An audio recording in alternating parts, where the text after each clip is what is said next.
এবারে বলছি अब हम कह रहे हैं कि अक्षर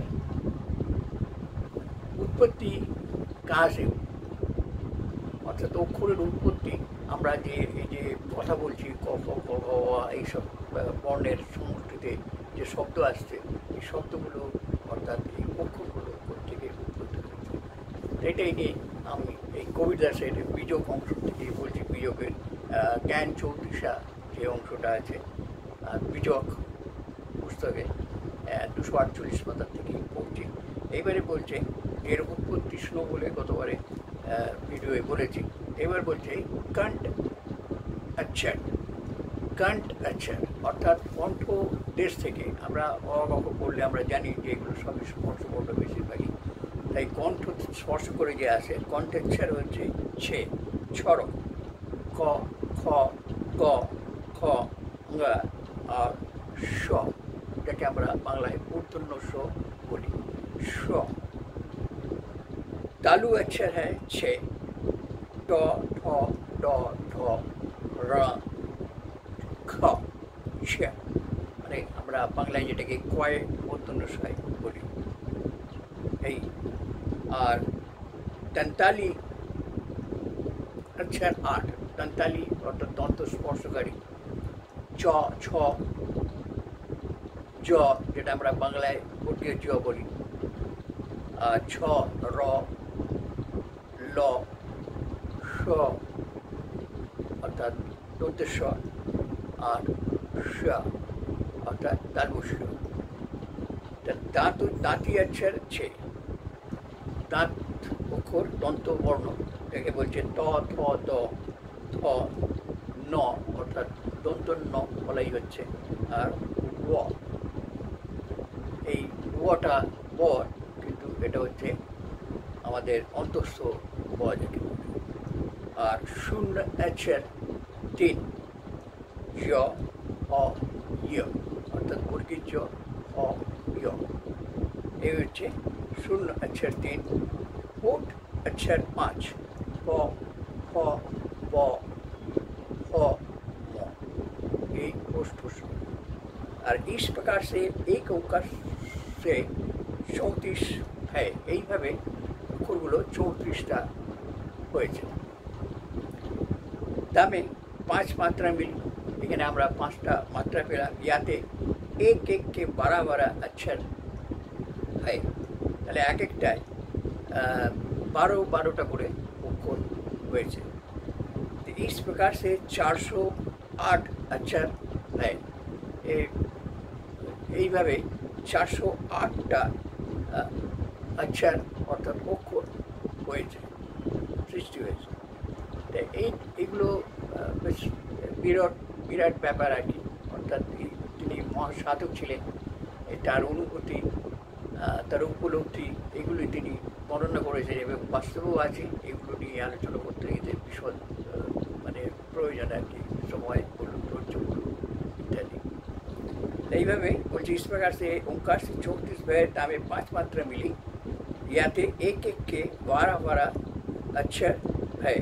इस प्रकार से 408 अक्षर है, दामे 5 मात्रा मिली, सोई जगत जाल ओंकार ब्रह्मरूप खड़ा भया। ताते আমরা 5 মাত্রা পেলাম, যাতে এই জগৎ জাল ওঙ্কার ব্রহ্মরূপ খাড়া হয়, যাতে এই আমাদের এই ব্রহ্মাণ্ড জাল যেটা আছে, জাল বলতে গেলে মায়াকই করা হবে, ঠিক আছে, তাই ব্রহ্মরূপ খাড়া। আকার সম্বন্ধী 68 অর্থাৎ অকার সম্বন্ধী 68টা, আর উকার সম্বন্ধী 68টা 68, আর মকার সম্বন্ধী 136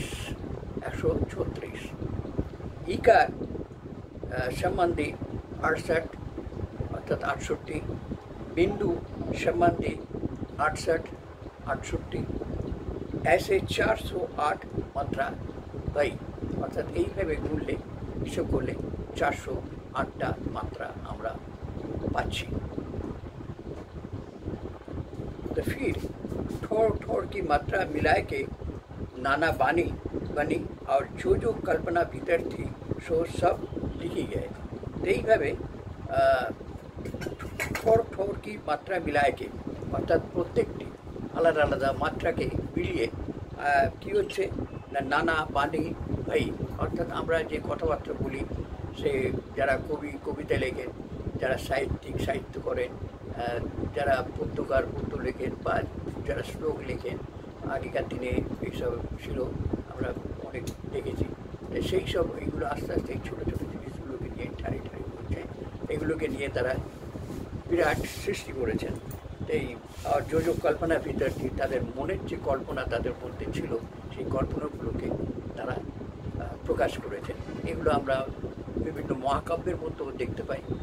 আমরা বাঙালির মাইকেল মধুসূদন দত্তের হোক, সংস্কৃতের মানে কালিদাস, এই সম্পর্কে তাদের কাব্যগুলো যদি আমরা পড়ি, দেখব যে তাদের মধ্যে কত মিষ্টতা, কত কল্পনা এর মধ্যে লুকিয়ে আছে।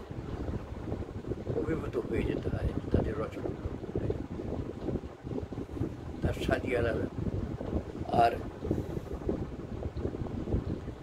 তাই বলছে कल्पना फितरती शो आप लिखी गई तमें तीन लिंग মানে স্ত্রীলিঙ্গ, অর্থাৎ তাতে আবার তিনটে লিঙ্গ হলো পুরুষ, অর্থাৎ পুংলিঙ্গ, স্ত্রীলিঙ্গ আর ক্লিবলিঙ্গ, এই শব্দগুলো তৈরি হলো। পুরুষের বেলা প্রয়োগ করা হয়, স্ত্রীর বেলা প্রয়োগ করা হয়, এবং যেটা স্ত্রী উভয়ের মধ্যে থাকে সেটি হচ্ছে ক্লিবলিঙ্গ হিসেবে আমরা জানি। और बोलছে যে जो जो कल्पना भीतर शो सब लिखी गई तमें तीन लिंग बने स्त्रीलिंग, पुरुषलिंग और नपुंसक लिंग, অকার বিন্দু যুক্ত লিঙ্গ পুরুষলিঙ্গ। এবারে আস্তে আস্তে কবিদাসজি ভেঙে দিচ্ছেন যে যারা যেগুলো অকার সেগুলো হচ্ছে পুরুষলিঙ্গ বা পুংলিঙ্গ, আর উনকার মকার যুক্ত লিঙ্গ নপুংসক লিঙ্গ, যেগুলো উকারযুক্ত এবং মকারযুক্ত সেগুলো হচ্ছে নপুংসক লিঙ্গ। আর ই প্রকার ইকার মানে আমরা যেটাকে হ্রস্বইকার বলি, छोटा ईकार युक्त लिंग स्त्री लिंग, ऐसे तीन लिंग बनाए के फिर नाना अर्थ और मंत्र बने। এইভাবে এই তিনটে লিঙ্গ बनाए के अर्थात बानिए फिर नाना अर्थ और मंत्र बने, नाना रकम मंत्र तैरी हुए। सब में पंच मात्रा मिली और कामना बढ़ी जगत की। तो बोलते सबार मध्य पंचमात्रा आछे, এই पंचमात्राয় এবং এই सब में पंचमात्रा मिलित হয়েছে আর কামনা बढ़ी जगत की, अर्थात জগতের জগৎ বলতে আমরা বিশ্ব জগৎকে জগৎ বলবো, এমনি যে আমাদের এই যে নিজস্ব শরীর মন এটাও কিন্তু জগৎ, অর্থাৎ আমরা আমাদের এই জগতে আস্তে আস্তে বৃদ্ধি পাচ্ছি।